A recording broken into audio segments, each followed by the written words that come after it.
Well, the first night of March Madness ended in several upsets, leading a lot of people's brackets. Just not very good. Yours isn't bad, though. It's not Mine's bad. not busted. It's not bad. There's people doing okay, Yeah. too. 5 News reporter Catherine Gilker tells us the odds of getting a perfect bracket, it's really big, and how people are feeling about their picks. The odds of getting a perfect bracket, pretty low. They are 1 in 9.2 quintillion. So those odds basically say you're more likely to become a professional basketball player than you are to get a perfect bracket. 'Tis the season for March Madness, the time of year when even non-sports fans decide to fill out a bracket and become basketball fans for a few weeks.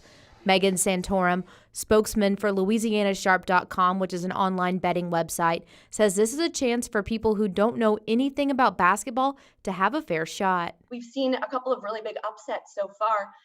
Look at, a lot of people had Kentucky in the Elite Eight, and here we are. So, I mean, if you were one of those people who made your bracket based off of mascots or colors, you may end up doing better than somebody who picked based off seeds alone. While most people spend about 30 minutes filling out their bracket, some spend as long as 2 hours. John Bogard thought his bracket was really good until Iowa and Kentucky lost. I deliberated with my friends for a few days and thought I had a really good bracket, and it didn't take long for me to completely bust it. And 2 of my Final Four teams lost in the first round, and it's at the bottom of the leaderboard today. For some, filling out just one bracket isn't enough. I do one where I'm real serious and try and really pick the teams I think are going to win, and that's usually my worst one.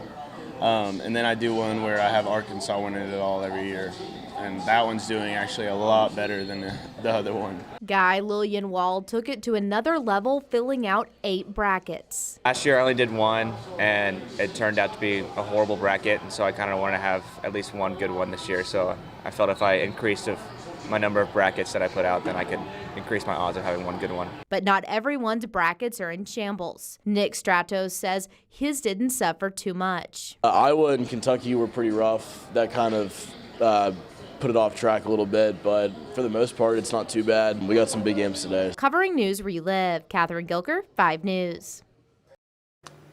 All right, thanks, Catherine. Wow. So here's a look at our latest standing. Would you see who is in first place? Well, I guess I'm my tied, eyesight's though, not yeah. so great right now. What? I can't tell. All right, looks There's like Darren's 3 up of there us with our with sports guys. I think you're in the wrong department, Darren. 34, yeah, that's not bad. They're at the top there. It looks like Matt and Ruben Wait, we just skipped over tied for Michelle, second didn't we? Oh, no, place there's with Catherine, Michelle, yeah. Tiffany, Laura. Oh, Michelle's- look, I'm in second place, too. Michelle, you're in third dropped place. like a rock after last night, didn't it? Hey, right now, it's close, right? But the more games there are, the bigger this spread becomes, the more points you earn per Oh, game. I know, So yeah. we are super early on. But hey, Darren, I'll give you the pat on the back. You were in first place No, here's for the thing. now. Usually by now, mine has gone to the toilet, and I'm really glad it's not this time, because it